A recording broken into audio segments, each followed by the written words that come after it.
You ever have one of those nights where your mind just won't shut off? It just continues to go no matter how hard you try. You lay your head on the pillow, body tired, your heart heavy, and all you want to do is sleep, but something inside you just keeps stirring. It's not stress, it's not anxiety, it's not even caffeine. It's that tug, that subtle holy nudge that whispers, "We need to talk." That was me last night. I'm not just lying there trying to wind down. I could feel it. God wasn't letting me off the hook that easy. And it wasn't loud, it wasn't forceful. It was a question. One that didn't make much sense at first, but when it hit deeper than I had expected. The question was simple. What gets bigger when you take more away, smaller when you add to it, and completely disappears when it's full? Now, I like a riddle just like everybody else, so I'm not going to lie. My first reaction was, "Come on, Lord, it's late. This is a riddle." Really? But I knew better. When God asks a question like that, it's not because he's looking for an answer, it's because he's trying to show me something that I haven't yet seen. I thought I had it figured out. I said, "Well, it's a hole, Lord." I was confident. I felt clever, even. But then he responded, calm and steady as usual. "No, my son, it's your business." That moment stopped me cold, not because I couldn't understand, but because I did understand. Suddenly, everything that had felt so confusing over the last few months just clicked. The disruption in my plans, the frustration with my systems, the doors that used to swing wide open now barely get cracked. It wasn't about income streams. It wasn't about the hustle. It was about the space, or more accurately, the lack of it.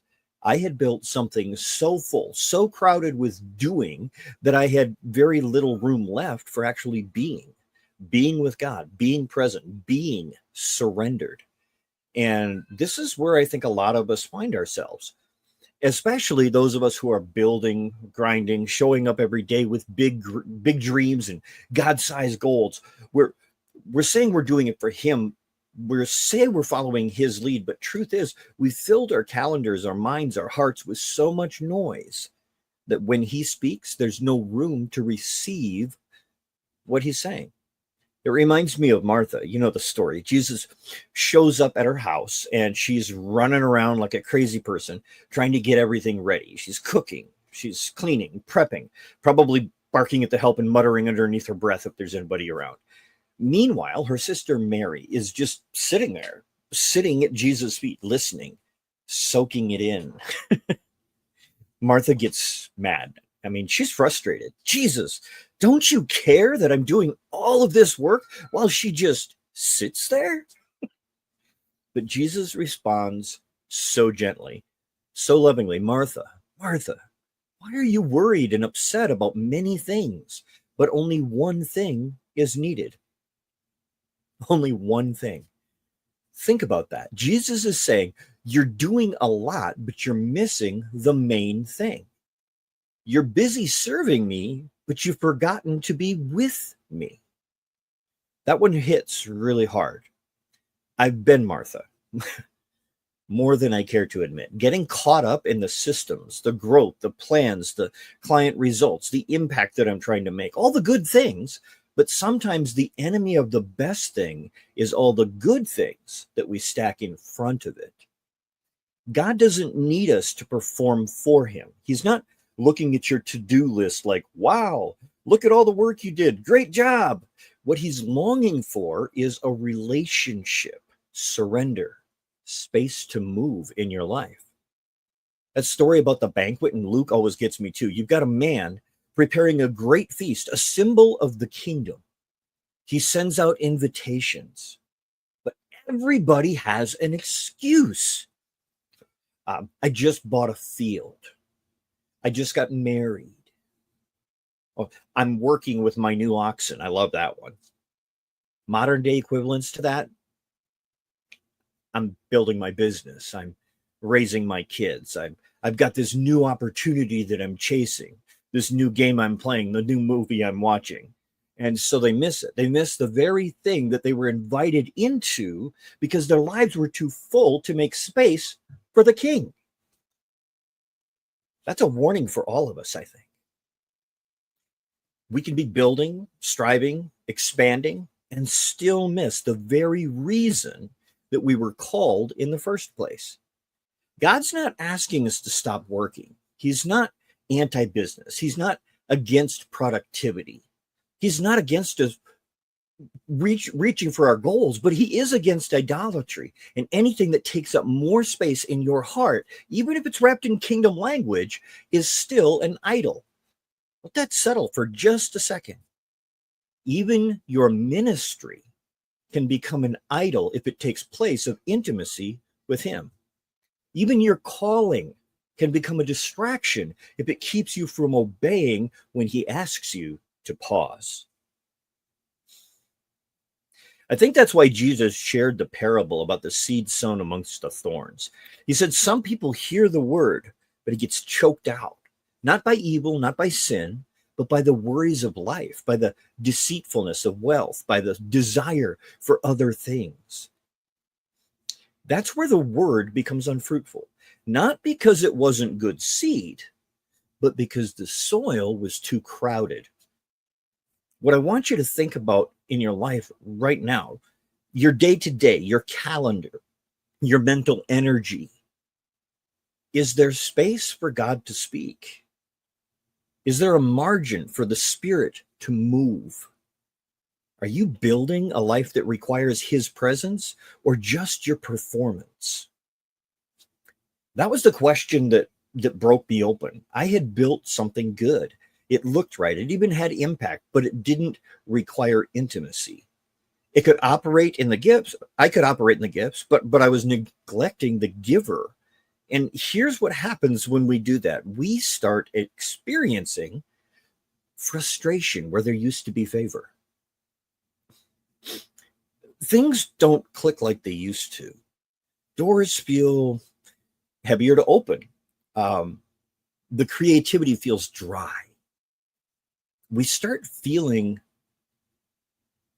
that feeling of burnout creep in. Even though we were doing what God called us to do, we feel drained.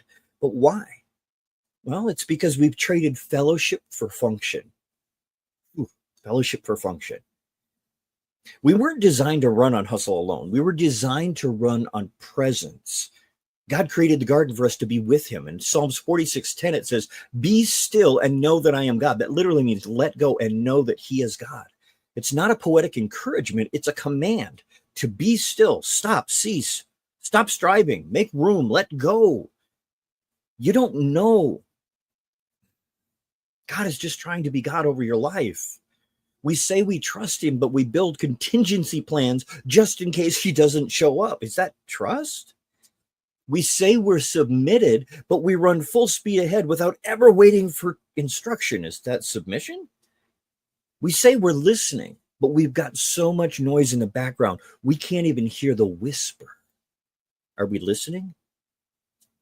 Here's what I've learned the hard way. God will not compete for your attention. He won't shout out over your distractions. He won't wrestle with the calendar out and rip it from your hands. He will wait, and he will let your strength run out. He will let your plans fall apart, not because he's punishing you, but because he loves you too much to let you succeed without him.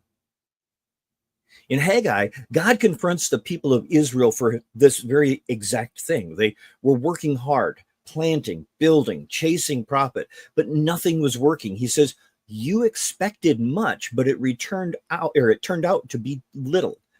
What you brought home, I blew away. Why? Because of my house, which remains in ruin, while each of you is busy with your own house. Whew. God wasn't mad that they were building. He was heartbroken that they had no room left for him. They were building their own thing while his presence was being ignored. Sound familiar? We've got time for Zoom calls. We've got energy for launch weeks for businesses. We've got plans for team meetings, for schoolwork, for travel, for new funnels, new stages, businesses, relationships, games, but we're not making space for stillness, for submission, for the uncomfortable pause that lets God rearrange everything that we thought we needed. This isn't about guilt. This is about grace. God isn't asking you to shut it all down. He's asking you to open it all up, to lay it bare before him. Invite him into your business, into your life, into your marriage. Invite him into your priorities. Invite him into your plans before they're finalized. Because when you do that, everything changes. Not always overnight, but the favor, the clarity, the alignment, it begins to flow again. Not because you figured it all out, but because you stopped trying to carry what only he can hold. So if you've been feeling dry, distracted, stretched too thin, I want you to know that you're not broken. You're just full. And it's time to make some space. Not just space in your day, but space in your heart. Let go of the things holding you down. Make space for relationship with God, space to surrender, space for God to not just bless what you've been building, but to be the builder. And that begins not with more action, but with stillness. You know, the more I look back, the more I realize how often we confuse movement with progress. We think that because we're busy, that we must be effective. Because we're producing, that we must be walking in purpose. But fruitfulness in the kingdom doesn't look like constant motion. It looks like abiding, being in his presence. Jesus said it plain and simple in John 15. Apart from me, you can do nothing. Nothing, not less, not as much, nothing. You might build it, you might fund it, you might scale it, you might impress the crowd.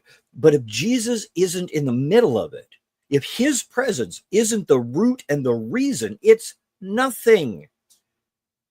I've had to repent more times than I can count, not because I was doing something wicked, but because I was doing something without him.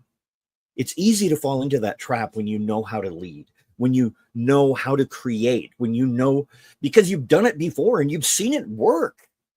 It becomes a pride issue at times, but that's the danger of experience. It makes you think that you don't have to ask anymore, that you don't need his help.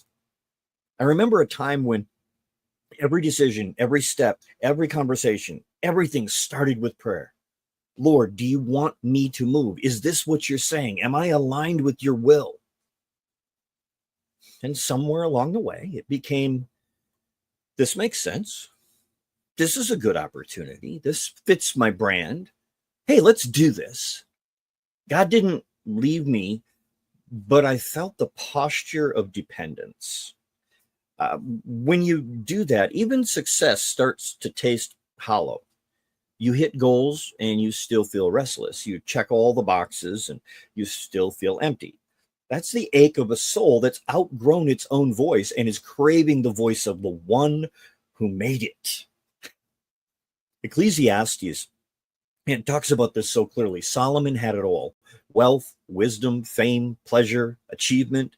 And yet he calls it all meaningless. He says, who do people get for, or what do people get for all of the toil and anxious striving for which they labor under the sun? And their days, their work is grief and pain. Even at night, their minds do no rest. Does that sound familiar? How many of us lie awake at night, minds racing, hearts anxious, unable to find rest, turning to our phones to try and go to sleep? It's not because we're evil, not because we packed our lives so full that there's no room left to breathe. What is it? That's not kingdom living, that's captivity. Here's the sobering truth. You can be saved and still live like a slave to performance, a slave to expectation, a slave to your job, a slave to hustle, a slave to fear. But Jesus didn't come to add more weight to your back. He came to lift it for you. He said, come to me, all who are weary and burdened, and I will give you rest. Not just sleep, not just a vacation, not a break, rest. That deep soul level rest that only comes when you're aligned with him, when your peace matches his presence, and your life flows from relationship, not obligation. But rest requires release. You can't grab hold of God's promises if your hands are already full of your own plans. That's submission. That's what submission really is. It's not just obedience, it's surrender. It's saying, Lord, I trust you enough to stop striving. I trust you enough to let go of what I built if you ask me to. I trust you enough to believe that being with you is more valuable than anything I could ever do for you. That kind of trust doesn't just come out of theory. It comes out of relationship, and relationship doesn't happen on the run. It takes time, it takes presence, it takes margin. So let me ask you something quite personal. When was the last time that you just sat with God? No agenda, not to get a word, not to get a strategy, not to pray for a breakthrough, but just to be with him. When was the last time that you let his voice be the loudest one in the room? When was the last time that you made space to feel what you've been avoiding? Because here's the thing. When we avoid stillness because we're afraid of what silence will reveal, we stay stuck. We stay busy because the stillness forces us to confront the places where we're empty. We'd rather perform than process.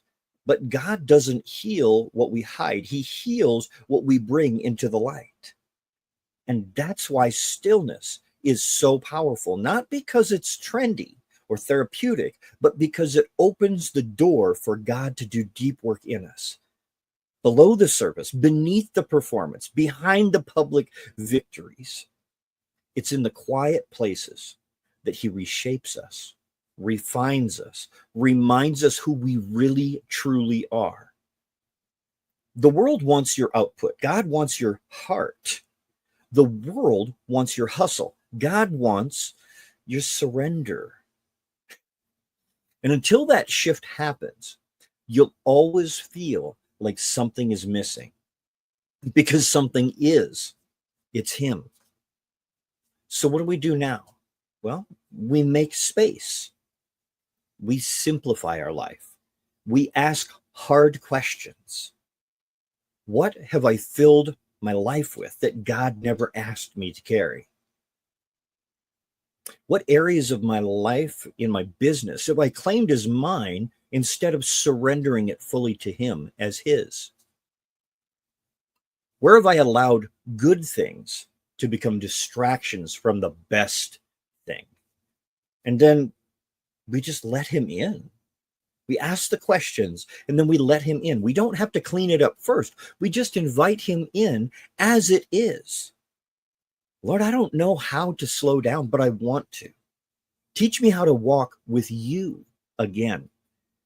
That's where it starts. That's where the magic happens. Not with a new planner, not with a better time block, not with a digital detox, not with a daily operating procedure. It starts with a heart posture of, I want you more than I want results. And when that becomes true, when we actually value relationship over reputation, presence over platform, obedience over outcome, everything changes in your life. You'll start to hear him again, clearer than before. You'll start to sense his peace, even in the middle of deadlines and demands. He'll be there with you. You'll start to recognize his fingerprints on all the details of your day. Not because he moved, but because you made space for him. And it's in that space that a revival begins within us. Not the kind that fills arenas, not the kind, it's the kind that fills hearts. Because the real move of God doesn't start on a stage, it starts in a surrendered heart, a quiet yes, a daily letting go. That's how you build a life that lasts. That's how you build a business that carries his favor. That's how you walk in real kingdom success. Not by filling every hour, but by emptying the ones that don't make room for him. Oof, think about that. The more I live, the more I've come to believe that the enemy of your soul doesn't need to make you wicked to keep you from God. He just needs to keep you busy or provide a path that's easy to go where he never intended you. He wants to keep you distracted, overwhelmed, overcommitted, pulled in 100 directions, chasing everything but sitting still for nothing. Because here's the truth. Even if the devil can't destroy you, he'll exhaust you. He'll drain your focus. He'll overload your schedule. He'll entice you with opportunities that look good, but weren't God. And one day you'll wake up successful in the world's eyes, but spiritually dry, emotionally spent, and disconnected from the one that you were made to walk with. That's not the abundant life that Jesus promised. He said, I came that they may have life and have it to the full. But fullness in him doesn't come from constant activity. It comes from alignment. It comes from making room for him. See, the kingdom doesn't operate by the world's logic. In the world, you grow by adding more strategy, more visibility, more hours, more time, more effort. But in the kingdom, you grow by subtracting. Less of you, more of him. Less clutter, more clarity. Less control, more surrender. That's why God asked me that question in the middle of the night. What gets bigger the more you take away? He wasn't playing word games. He was revealing a truth that I needed to see. Sometimes the breakthrough comes after the subtraction. Sometimes the blessing comes only after you're willing to dig deep, to remove the excess, to clear the ground, to strip away everything that doesn't belong so that there's space for what does. That's what holiness really is. It's not perfection. It's separation. It's space made sacred by being set apart for him. That includes your business, your schedule, your daily choices, your family, relationships with your wife, your children. It's easy to dedicate our Sundays, but what about our Mondays, Tuesdays, and Wednesdays? What about the emails, the launches, the team meetings, the business? Have we submitted those to him? Not just invited him to bless it, but to actually stop and say, Lord, this is yours. Interrupt it if you need to, redirect it if you choose to, ruin it if you must. Just don't let me build something without you in it. I know that sounds scary. Trust me. I've prayed it with trembling before, but I've also seen what happens when he answers. Sometimes it looks like things are falling apart at first and second, third, fourth, and fifth. Sometimes he lets certain clients walk away. Sometimes he closes doors that you thought were the key to where you were going. And sometimes he exposes areas where you've been operating in self-reliance instead of faith. It can feel like a loss. It can feel like failure. It can feel like you're not enough, but it's not. It's formation. It's the pruning Jesus talked about in John 15. He cuts back what is already fruitful so that it can bear even more fruit. That's the part that we don't like to preach about, the pruning part. It hurts. We want the harvest without the pruning. We want the favor without the refinement. But that's not how kingdom growth works. God does things different. God is far more committed to your becoming than your building. And sometimes the greatest gift he gives is a pause, a holy interruption that forces you to stop and ask, am I still walking with him? Or have I just been walking on autopilot? Have I been hand in hand or just nearby? I had to ask myself that question too many times over the last 6 months. And every time I do, he brings me back to the same place. It's not about your results. It's about a relationship with me. Not about building bigger, not about building back what he took away. It's about building with him, not about adding more. It's about subtracting what no longer belongs within his plan. So let me ask you, where do you need to subtract in your life? What in your life looks fruitful, but is actually stealing your focus from God's call to you? What commitments have you made that God never told you to say yes to? What things have become a part of your life that He didn't place there? What have you filled your days with that's squeezing out the intimacy with the Father? It might not be sinful. It might even be noble. But if it's not God directed, it's still in the way. And until we get real and honest about that, we're going to keep hitting the same wall, frustrated, scattered, tired, disconnected, longing for more, but not willing to make room for it. But here's the good news. God's not asking for perfection. He's just asking for access. He's not saying you can't work hard. He's saying don't work hard alone. He's not asking you to abandon your business. He's asking you to build it with Him.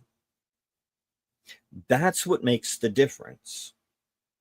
You want lasting peace, right? It comes from presence. You want real clarity? It comes from communion. You want favor that doesn't burn you out? It comes from faithfulness, not force. You don't have to grind for what God's already promised you. You just have to stay aligned with Him and do what He's called you to. And alignment doesn't start with action, it starts with attention. Where is your focus? Where do you put your time? What's getting your best energy in your life? Who or what is it that's sitting on the throne of your day? When you answer that honestly, you're going to start to see where the shift needs to happen. Maybe it's in your mornings. Maybe it's in your work rhythm. Maybe it's in your yeses to other people. And maybe it's in your mindset or even the things that you use to entertain yourself. Wherever it is, the answer isn't to do more, it's to come close to Jesus. Jesus is still standing at the door knocking, not pounding, not banging, not barging in, just knocking, waiting for the invitation, waiting for space. He doesn't need your effort. He wants your yes. When you give Him that, even if it's messy, even if you're behind on everything, even if you don't know what's coming next, He shows up because you're submitted and you invite Him. And when He shows up, everything will change. Peace will return in your life. Your vision gets clearer about your calling. The direction becomes obvious on which way you should go. Not because the chaos appeared, but because you're not carrying it alone anymore. You've made space. You've opened up the door. And now the pressure is not on you to make it all happen. It's on Him to lead, and He will. He will always lead if we're willing to follow. So don't wait until you crash. Don't wait until the burnout hits. Don't wait until the anxiety overwhelms you. Start now. Start small. Clear the clutter. Make space and recenter your focus on Him. And say it out loud, even if your voice shakes. God, I surrender my rhythm, my plans, my calendar, my vision. I want You to be the builder with me. I want to live this with You. I'm willing to clear whatever I need to so that there is room for You in all of it. That's the posture that brings peace. That's the alignment that brings the anointing. That's the life that bears fruit, not for a season, but for eternity. I think sometimes we forget just how gentle God really is. Not passive, not soft, but gentle. He doesn't force Himself into our lives. He doesn't push us around or manipulate our emotions. He just waits patiently, like a loving father watching his child run in circles, waiting for that moment when we finally stop and we look up and we realize, whew, we're tired, tired of running, tired of striving, tired of doing it all on our own. We're just tired. It's in that moment when we finally say, I can't do this anymore. That's when he steps in, not with shame, but with strength. That's what happened to me. And after years of building, pivoting, stretching, pushing, I hit a wall. Not because I lacked vision, not because I wasn't capable, not that I didn't count the cost, but because I was trying to carry something that God never asked me to carry. And when I finally laid it down, I made room again, and he met me with something that I had been missing for so long. Peace. Not temporary relief, not a break from before the next sprint. I mean real peace, that quiet, steady confidence that only comes from when your life is lined up with his will, not your own. And here's what I learned in that space. God doesn't bless what we control. He blesses what we surrender. You can hold it tight or you can hold it open, but only one position will receive his favor. Look, I get it. Okay, surrender is scary.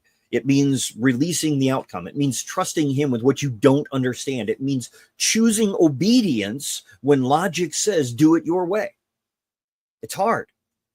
But it's in that space between your logic and his leadership that miracles happen.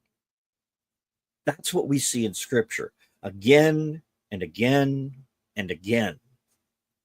When the widow gave her last bit of oil and flour, God multiplied it. When Abraham laid Isaac on the altar, God provided the ram in his place. When Peter let down the net after fishing all night, the boat nearly sank with a blessing. Do you want that blessing? But see, none of that happened until they made space, until they surrendered to his direction, until they moved from self-reliance to full dependence upon God. And that's the invitation for you and me today. God isn't asking you to stop working. He's asking you to work differently, to build from rest, not rest from building, to move with him, not ahead of him, to let relationship fuel your rhythm. So how do you begin? Start by being honest. Ask yourself, where have I been too full to hear God clearly? What areas of your life are still feeling cluttered and chaotic? Where do you feel rushed? What are you doing that once felt aligned, but now feels heavy? And then just listen, just be still. No pressure to fix it all in a day. Just create space to hear what God has to say for you. Even if it's 5 minutes in the morning, just 5. Even if it's turning off your phone for an hour before you go to bed. Even if it's saying no to something small so that you can say yes to something eternal. You'd be surprised what God will do with a little bit of room. He doesn't need your perfection. Please know that. He just needs your attention and your surrender. Once you've given him that, he begins to rearrange everything, not with force, but with love. He'll point out the places that you've been overcommitted. He'll highlight the projects that were never yours to carry. They were somebody else's. He'll remind you of the dreams that he planted in you that you've buried under someone else's expectations. And then he'll breathe it all. He'll give you fresh life. He'll, to whatever matters, to whatever permission.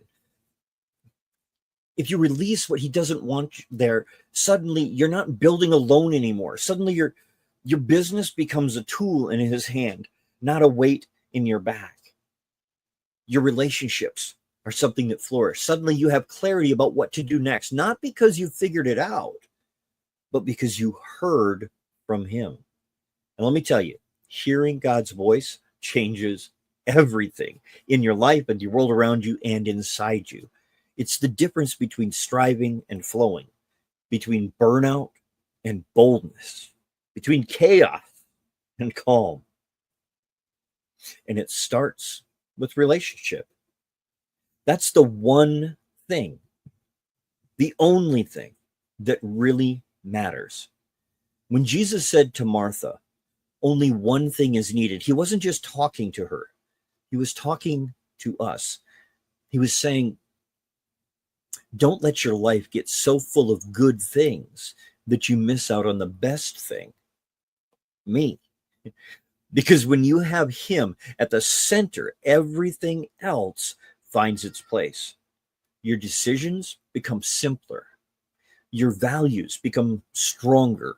Your peace becomes deeper. And your life, it begins to echo something eternal. That's what we're after. Not just business that grows, but a legacy that glorifies. Not just a platform that's seen, but a soul that is surrendered. It's not just a plan that works, but a life that walks with God moment by moment, day by day, in his rhythm, with his voice, in his timing. That's what Jesus modeled. He didn't rush. He didn't scramble. He didn't live at the mercy of everyone else's demands. He lived in sync with the Father. Even when the crowds were pressing in, even when people were demanding miracles, even when his name was spreading and his influence was growing, he still withdrew to a quiet place to pray. Are we doing that? He still said no to good opportunities. He still moved at the speed of obedience, not the speed of light. And if that was true for Jesus, it's also true for us. You don't need to be everything to everyone. You don't need to say yes to every opportunity. You don't need to fill every hour. You need to follow the shepherd. He leads you beside the still waters. He restores your soul. He anoints your head with oil. He prepares a table before you, not in a rush, but in peace. And if your current peace is stealing your ability to sit at that table, it's time to reset. It's time to make room. So here's my encouragement to you. Start today. You don't have to overhaul your entire life.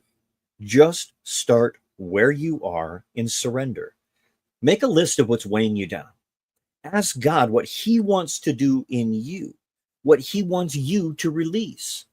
Then block out some time for silence, even if it feels awkward at first, but just to sit in his presence. Create space in your week to do so where nothing is involved but to sit with him. Watch how he speaks to you in your stillness. Watch how clarity comes when you stop pushing for the breakthrough. Watch how peace settles in you when your spirit finally exhales. It's not weakness, that's worship. It's not laziness, that's alignment. That's not giving up, that's giving in to something far greater than you could ever carry on your own. That's submission to God. So as you walk into this next season, don't walk faster. Walk closer and let everything that you do, your work, your family, your calling, your dreams, flow from the one place that matters most. Relationship and submission to God in all areas of your life. That's how we live aligned with him. That's how we live fulfilled. That's how we build something that lasts, by making room for the one who holds it all. I want to thank you guys for coming in and joining us for this week's episode.